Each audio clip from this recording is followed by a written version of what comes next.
individual students to share their answers. How is the Caribbean reflect, how is the plantation reflected in modern Caribbean society and culture? Go ahead for me, Kristen. Okay, sir. So I said that you can see the plantation reflected in modern day society through the phenomenon of single parent families, as spoken about by Franklin Fraser. He said that it is a new world phenomenon for single parent households to be so prominent, and in particular, matrifocal families, which aren't new to the concept of family, but it is significant because in the Caribbean, there's a wide amount of them, or a large amount of these family types. And then there are literal and mental divisions and inequalities, as well as discrimination that is still based on skin tone mainly. Whites and browns are seen as more desirable than blacks. This is reflected in pop culture through music and everyday culture through people's job opportunities being drawn based on their physique. For example, in banks, and it's not as bad now to an extent, but especially in the 60s and the 70s the when independence would have just been gained, it was very hard for Black women in particular to gain jobs at banks and at an airport because they were looking for certain features, and Black women did not have those features according to society's norms and values. Another feature that I mentioned was the majority of the Caribbean islands are still producing just raw materials from the primary sector, and their manufacturing takes place in metropoles rather than in their islands. So there's large dependency on metropoles instead of a self-sufficient economy. And lastly, African traditions, although much more widely accepted, tend to be seen as the inferior culture for the majority of society who focus on European value systems more. For example, as we've discussed already, revivalism in Jamaica has been looked down upon and pushed to the edges of society. Excellent, excellent points. Uh, the I think it is Blair, and then I'll touch on some points from you that you have mentioned, Kristen. Go ahead for me, Blair. Never mind, sir. It's okay. Why it's never mind. Share your point, even if it is the same Chris, thing that you're going to say. You um, reinforce it. okay, sir. I spoke about discrimination as well in terms of the class system. Back when the plantation system was around, there was segregation. The whites were at the top, the mulattoes in the middle, and the blacks were at the bottom of the social stratification system. And although it isn't as rigid as back then, it's still subtly seen in Caribbean societies today, where white people are seen as, superior, and blacks are seen as inferior or looked down on.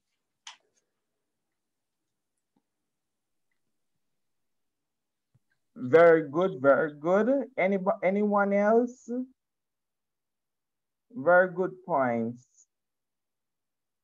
Just to mention on the point of that both of you would have mentioned in terms of color and class and all of these different stuff. What something that was very shocking to me the other day, I saw an ad on social media. This ad was from like the 1980s for a job. It said it's an ad for a job at Air Jamaica. You guys are familiar with Air Jamaica, right? Yes, sir. Yes, Yes, sir. Okay.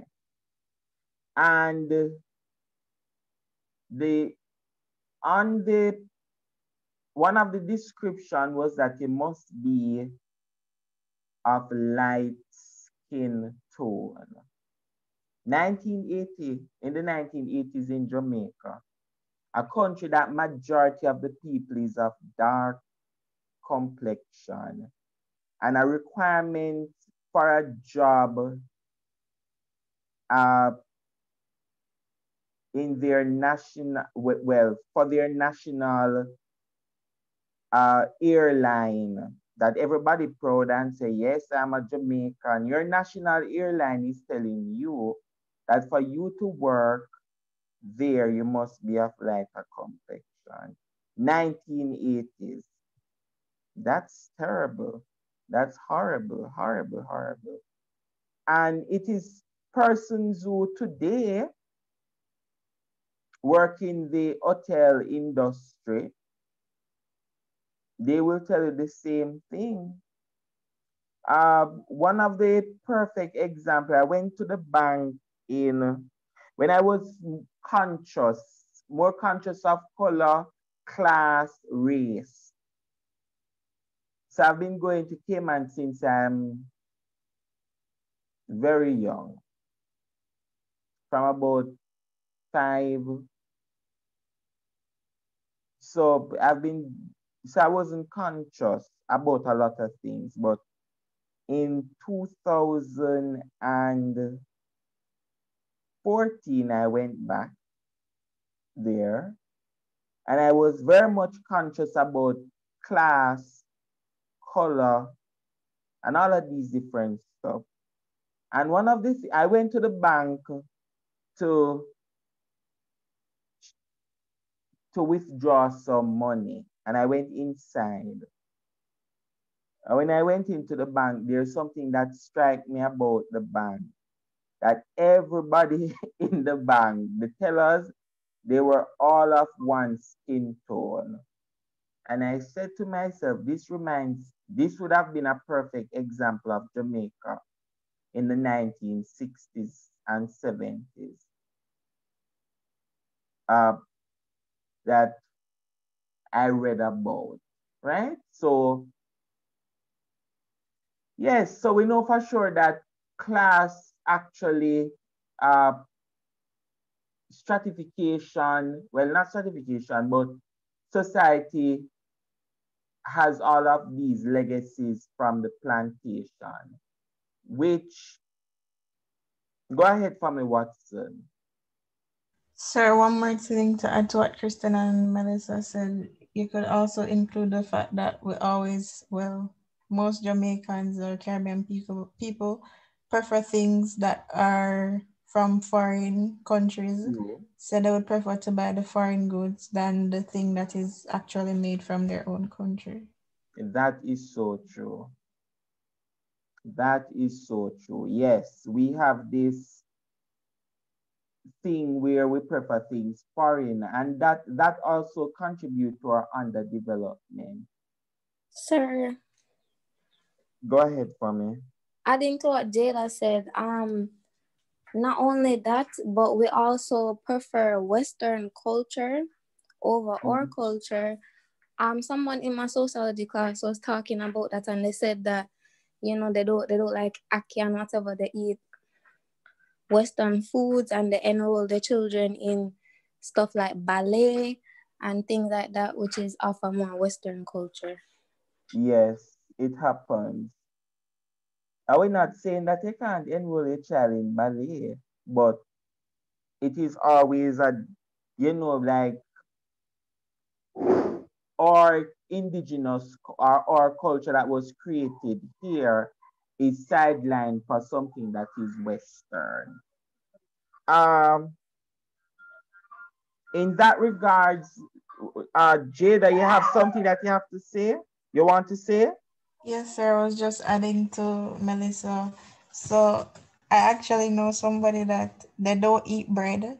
They rather to eat bagel, and they don't eat like how we would eat callaloo and stuff for breakfast. They only eat eggs and bacons and pancake. And that's, as a child, you can't, you choose for yourself, but obviously your parents are the main decision makers. So whatever you have for breakfast is what they give to you. So you can basically say that it is something that is being encultured, I guess, if that's the right word, into the minds of Caribbean people or Jamaican people in particular from a young age, that they're basically neglecting their culture for something else. That is so true, and that's one of the I doubt this subject deals with it, the concept of cultural imperialism, where where the dominant North American culture tend to be taking over our cultures here in the Caribbean, right? And so, in fact, there's a student, uh, other student from another Caribbean country that came to Jamaica. Uh, and she said to me, I said, how is Jamaica? And she said to me that Jamaica is very Americanized. And I said, Jamaica is very Americanized. And I said, I've never heard that before. It's the first time. And she started to give me a lot of examples how Americanized Jamaica is. And trust me, her arguments were very solid to see how our society is basically, you know, or the American culture has basically taken over our local culture. And I've seen it in my own staff room when we were face to face. I would see teachers in the morning uh, would go leave. So, for example, even if you don't want to eat from the canteen or the cafeteria, you could go to Juicy Patties and you get your dumpling with your banana, your yam, your ackee and saltfish, or your callaloo, or you know, you get your green tea. Every morning they come in with Burger King. And I said, this is so Americanized. Because I never had a clue that Burger King, I go to Burger King, you know, because I love the original chicken sandwich. But I never know they had breakfast. To be honest, I never know Burger King sell breakfast. I may say every single morning you go to Burger King to buy the breakfast. That is something that is quite shocking. But on the point, ladies of the plantation, we want to zero in today on the stratification of the society. So Charles Wagley said that there's rigid class lines and hierarchical class structures.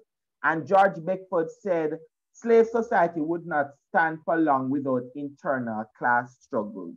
So what it is basically saying is that our societies today are very, very stratified. And so I want us to define the term social stratification. What is social stratification? What is social stratification?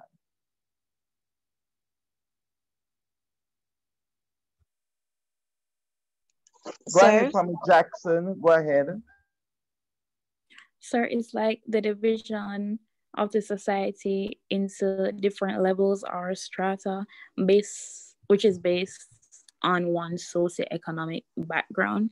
So, for example, usually the lowest income earners in the Caribbean are Black people.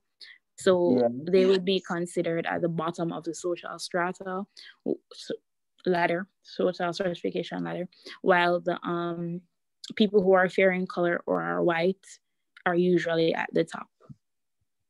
That is true. That is a very good definition. And so one element of the plantation is rigid class line, which is that the plantation was very stratified. And as Jackson said, we are just reinforcing the definition, is social stratification refers to the ranking and the dividing of groups in the society based on ethnicity, race, class, historical background, and even citizenship. And each level within the society is called a class or a strata. I want to zero in on citizenship and nationality, right? And naturalization citizenship. In Caribbean countries that are highly migrant based, places like Bahamas, where you have a lot of migrants living, Bahamas, the Cayman Islands, the British Virgin Islands, Turks, Trinidad, Barbados, which other place in the Caribbean? So let us use those. Guyana. I wouldn't use Guyana. Guyana is not, you don't have a lot of immigrants here. I'm talking about like people moving around. So for example, like you have Jamaicans moving to Cayman to work. So in Cayman, you have 102 nationalities working there. Bahamas, you have over 50 plus people from different countries working there. Barbados, almost every Caribbean country have people working there. Trinidad, you have people from Venezuela going there. You have people from Guyana, Jamaica, Barbados, every place going to Trinidad to work. Same thing with Libya and all of that. We in Jamaica, we have people coming here to work, but it is not as if, because we are a larger territory, when we have migrants here, it is not like a threat.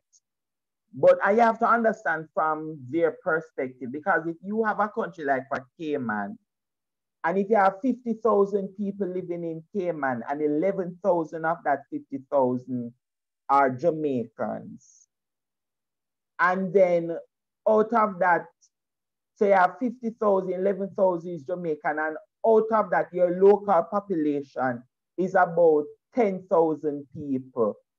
So you have almost 40,000 people who are not from there living in your country. And so your culture can be eroded as a result of you have so many immigrants there living in your country. So I kind of understand from their perspective when you have a lot of immigrants coming into a country. In countries like those where you have immigrants, a lot of immigrants, citizenship is very important.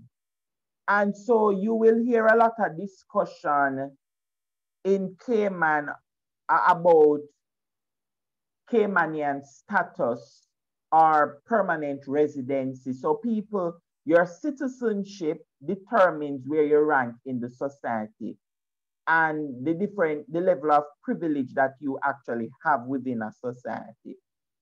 The same for the Bahamas. There are very strict citizenship rules there.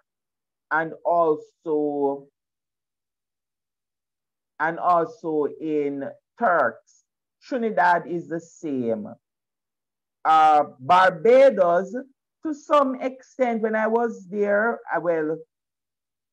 the first thing people would ask you is, if you are from here. And if you are from here, it sounds like you are not supposed to be here. And you get that same feeling right across the board. And people would ask you a question like, when are you going back? So they are not interested. It's not a thing where people are actually, like if you want to know, so for instance, we live somewhere and I say, when you're going back home to, as in, I want to know if you're going back because maybe I want you to bring back something for me. People usually ask a lot of non-nationals there. When are you going back? In the sense that it is time for you to go. Yes. So you have the so in societies like that, your citizenship actually value. There's value when it comes to your citizenship. They so not only is people ranked in society based on your ethnicity, your race, your class, your citizenship, your historical background, but people are ranked in society based on prestige. Because some people don't have anything, they don't have any wealth, but they come from families that they are very wealthy and they carry some level of prestige. Wealth, gender, caste, that is for India, religion. These are some of the different ways in which we rank people. In, on slave plantation, you have the whites at the apex, the colored with some black, and the blacks at the base of the society. People are ranking slave society based on your race, your color of your skin, your occupation, your gender, your wealth. There's no social mobility in during on the slave plantation, or you do. There was social mobility, but no one from this group, these two groups here, the second and the third strata, could move up to the apex here. So you could not move up. But however, an enslaved person who worked in the field could have become, they could be an artisan slave, so you move up to that strata, or you could also move up through being a domestic slave. So that is the only way you could move up. But and then also the artisan slave and the domestics are jobs. So based on your occupation and slave plantation determines where you are ranked. For the whites, you have two groups there. You have the rich whites and the poor whites, which you are ranked based on your race. And within this group and this group, you're also ranked based on the color of your skin and also your gender. Some scholars say that it was a closed society, that you could not move up the social ladder and move down the social ladder. After not independence, after emancipation in Jamaica, whites still remain at the top. There was a group that is called socially white. Those are really persons who are the Syrians, the Syrians, which other group they call? The Chinese. So they took on the persona of whites or the privileges of whites, right? And so that for example, Edward Seaga, in Jamaica, most people would consider Edward Seaga to be a white man, but he's not a white man, he's a Syrian. And you have a lot of people in Jamaica today who we call white, they are not white, but they are from Syrian ancestry. And so Carl Stone referred to them as socially white. So you have white, socially white, the color, the Indians, and the blacks at the base. The truth is that I'm not even sure how correct this is, because I would put both the blacks and the Indians. I would also put Indians here with the blacks in our society, because I know from my family that you have dirt poor Indians, just like how you have dirt poor blacks, right? Because I have a cousin who actually got married to an Indian person, and I've been to their little stuff already, house and land and everything, and I know that they are struggling just like every other black people. And in Trinidad, immediately after slavery, you had whites, colored, blacks, Indians within this society. Indians were at the base for this society. Now, in the 1970s, Carl Stone did a study of Jamaica, and he looked at, in his study, he looked at we call it now, he divided society based on the different classes, right? So you had people from the lower class, the lower middle class, the upper middle class, the upper class. Lower middle class people include persons who were unemployed, the manual workers, the working class, igglers, the small farmers, the petty traders, those who go around and sell either broom or soap, dish, or you see them all over. They go around and sell, the small contractors. So these persons were considered to be the lower middle class. Sorry, not the lower middle class, the lower class. Now for the lower middle class group, you had persons like the professionals like teachers, doctors, lawyers, persons who own small business, but you know those small business that is making a lot of money. The farmers, you have those farmers who are not small, they are middle farmers, meaning that their farm is making quite a lot of money. Not a lot, but it is good money. But it is pretty much persons who are able to live, and also persons who own properties and rent it. So you have some persons who in the society that go around the country and buy up a lot of properties and rent them out. And they usually form within the middle class. There are some lawyers and some doctors who fall within the upper middle class because in fact, while you have some doctors and lawyers that are not making much, because some people feel that doctors and lawyers make a lot of money. Some make a lot of money, some don't make no money at all. And I'm just telling you from what my friends have reported to me, who are doctors and who are medical doctors and who are attorneys. So I didn't make no money, right? So they would fall within this group.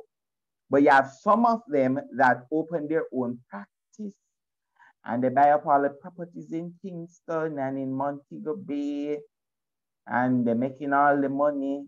They would be in this group, the upper middle class.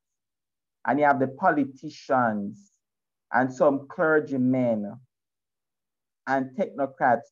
So if you have a family member who is maybe a head of a government agency, a permanent secretary, or something along that line, then usually the principal of a school, because they've earned a good amount of money, they make up this group. And then for this group here are persons who are owners and managers of large and medium businesses, right? So like if you own like hotels and you own the distributive business like Lasco and Grace Kennedy and Westinco and all of these different stuff, they would form here in the upper middle class.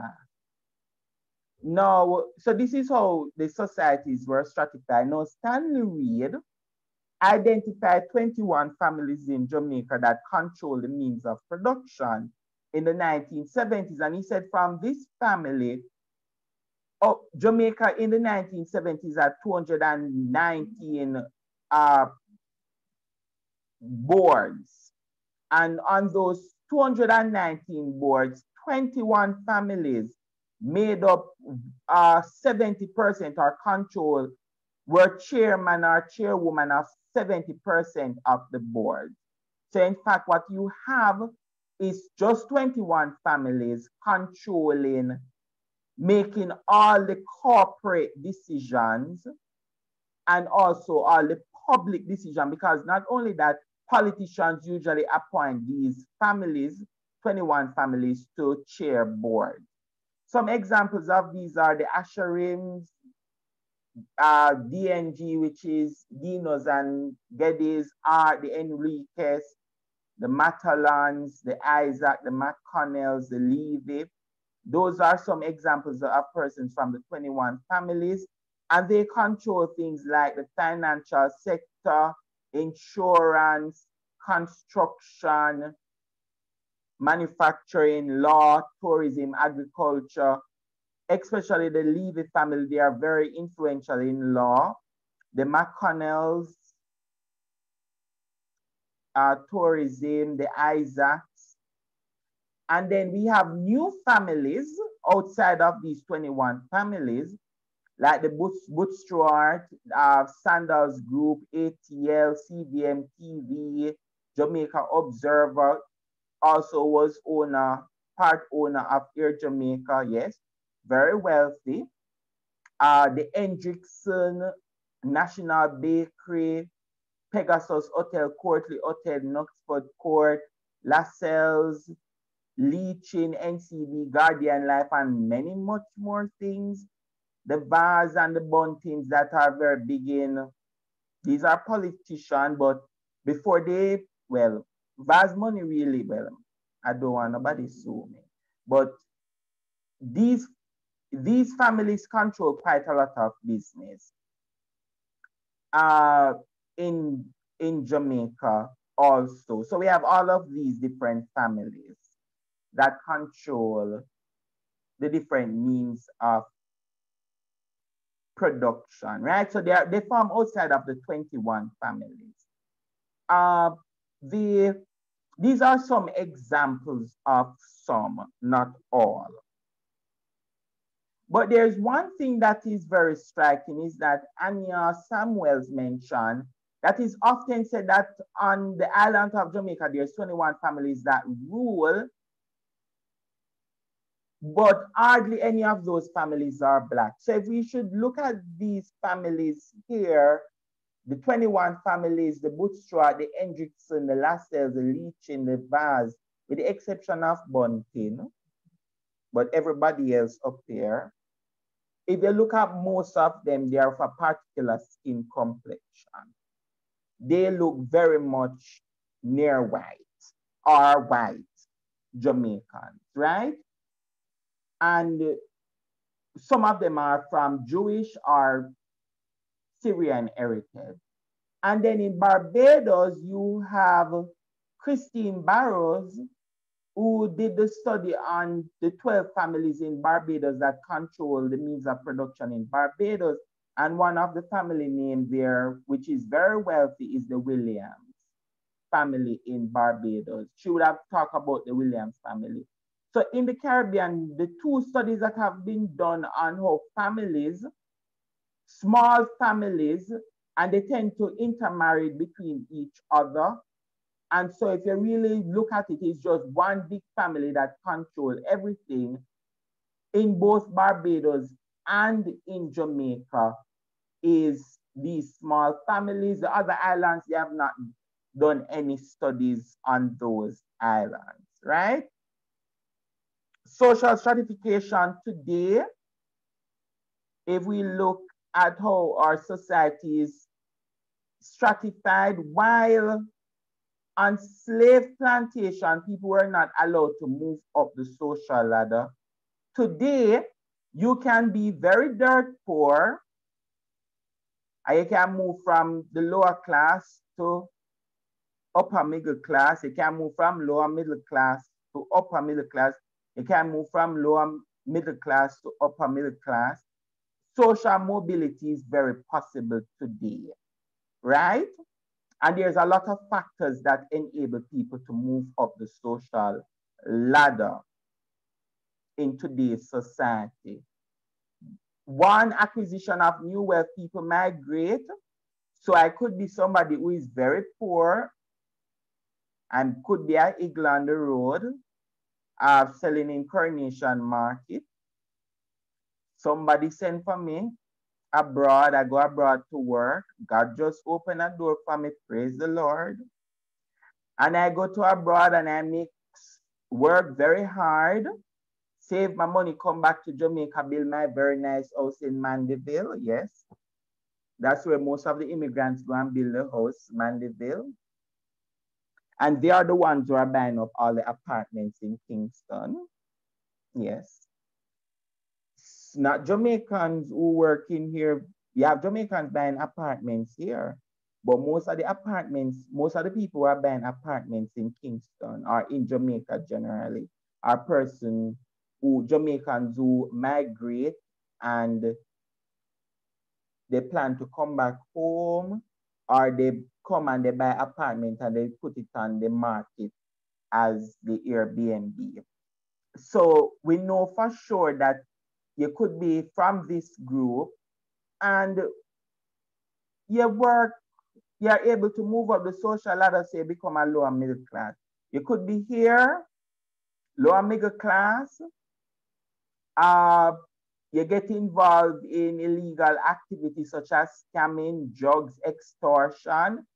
Yes, and you can move from here to here, or from here to here through drugs and extortion and all of them stuff. Illegal activities. So migration is one, illegal activities. Politics is another area in which people move up the social ladder. So for example, Portia Simpson Milan, Andrew Holness, and Desmond Mackenzie. I'm using these three persons here. They were originally from this class, but right now Andrew Holness built a very nice house on Beverly Hills, which is the creme de la creme. I'm not even sure if it still is of upper class Jamaica, and move up the social ladder from here. Somebody who say that grew up in a board house in Spanish Town, that's what he said. And he's able to move up the social ladder as a result of getting involved in politics.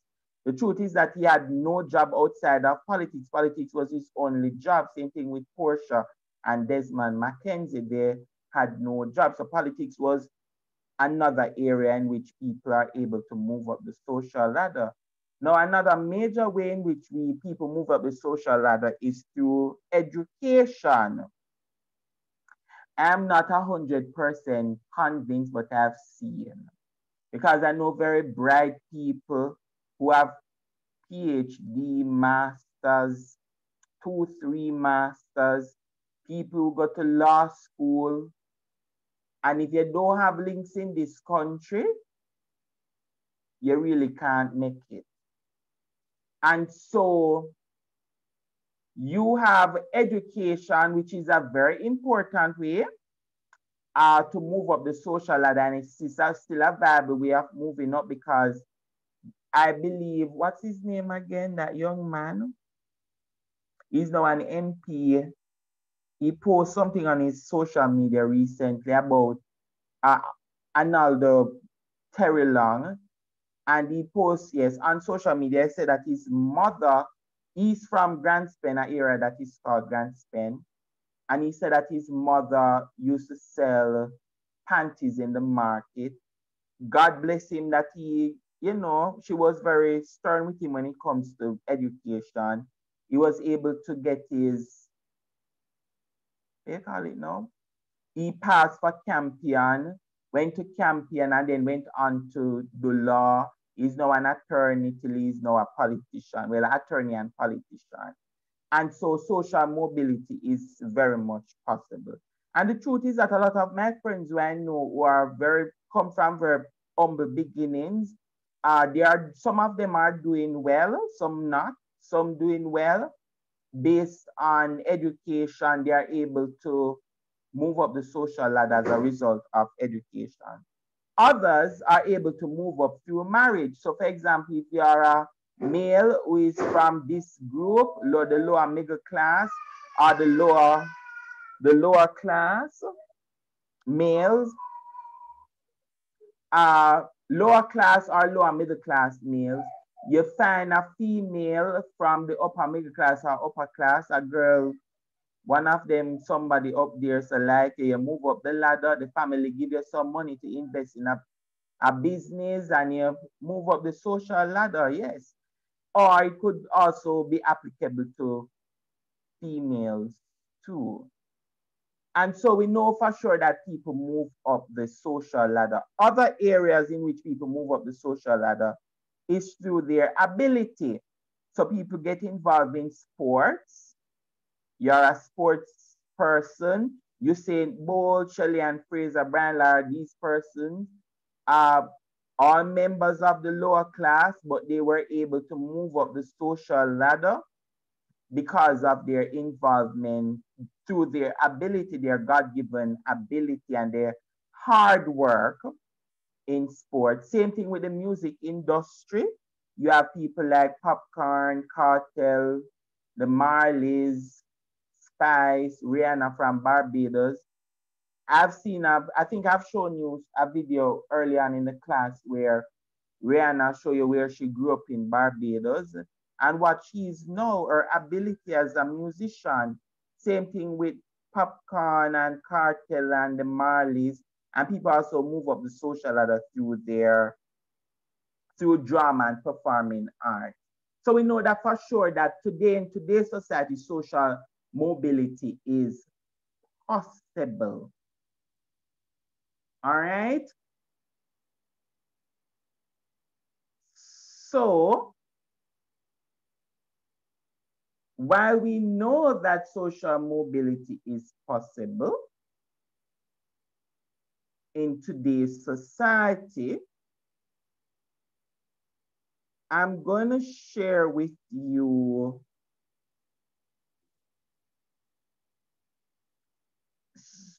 a video from Usain Bolt when he was on profile.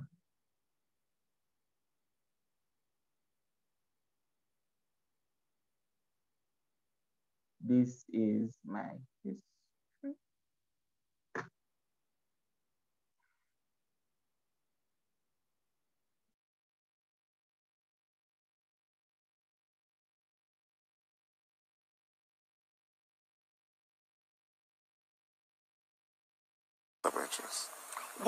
Have you ever experienced classism or racism in Jamaica? Yes, definitely, you know. You experienced that in Jamaica? Yeah, man, a lot. Even though you're so famous and... Yeah, because people look at things as you're coming up and you're building yourself. And a lot of people don't want to see that, you know. And that, it's just life. That's the people in Jamaica. I've learned to just understand that not everybody's going to appreciate what you have done. You understand?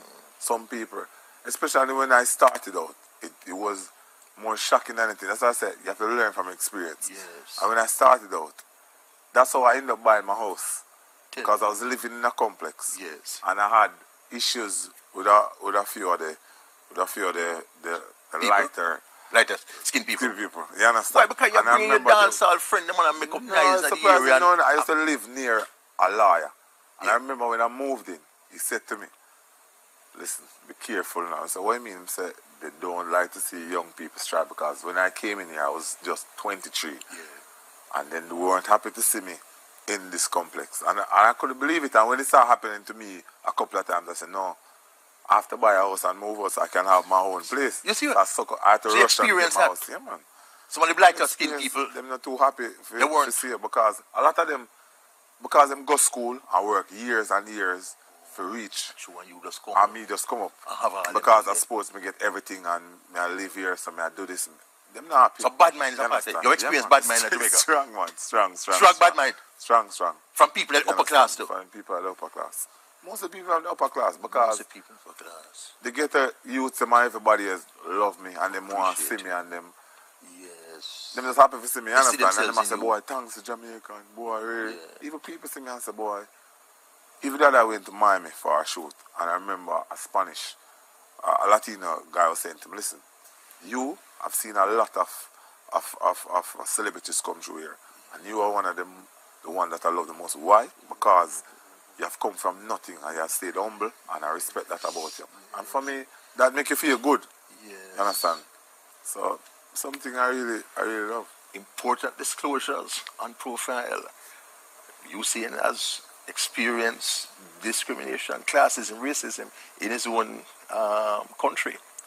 This will continue to be a talked about interview. It was indeed a talk about interview when he mentioned the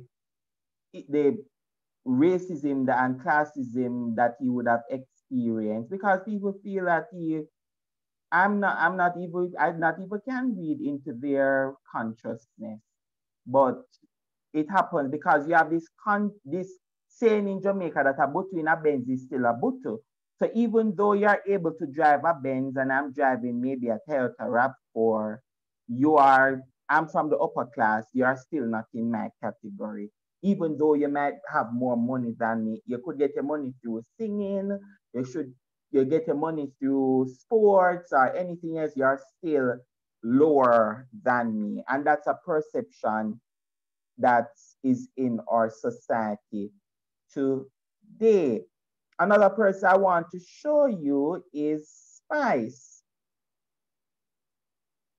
This one so far. I like the front. I like the entrance. Yeah. Judging by the caption, you already know what we're doing today. The kids are in the car, so this is my little time to tell you what's happening, okay?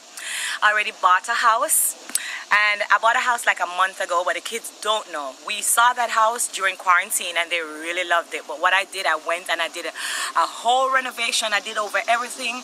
I fixed their rooms to exactly how they wanted it. I just got to surprise them today. So I'm super happy. I'm excited. The kids are going to be happy because I bought them a house. We're in Atlanta, and they're gonna be happy. So stay tuned, guys. It's a wrap. It's a little secret until the reveal. Don't move.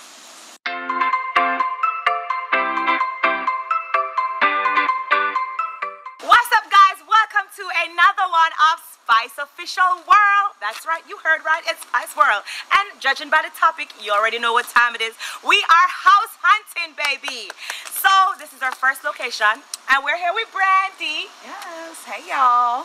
My realtor, my big top of the top realtor. You know I give her a lot of trouble. This is not our first house hunting. We've been doing this for what, a month? 2 months. No, from we came here. So that's probably like 2 months, okay. That's more accurate. All right, so we've been, I have I'm kind of picky, and the kids, them want this, I want that.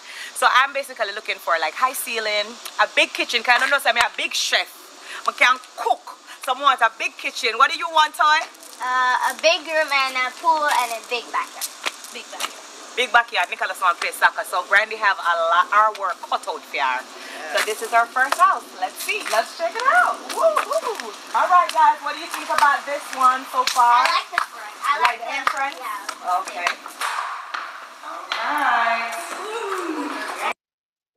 Yes, so we see Spice, somebody who is also from very humble beginnings, and today in 2020, she's able to purchase a house in Atlanta, while she have many different houses and businesses here in Jamaica. And she was able to do that as a result of her talent, right? And then there's another one that tends to capture quite a lot of the people who move up the social ladder from very humble beginnings.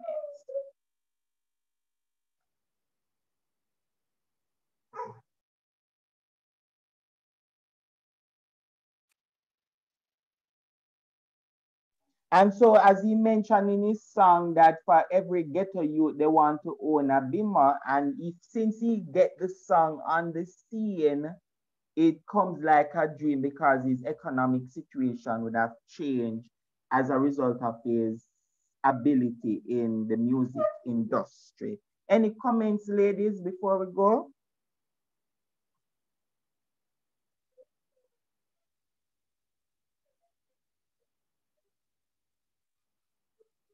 All right, ladies, enjoy the rest of your day. We meet again tomorrow. Thank you, sir. Same to you. Bye, sir.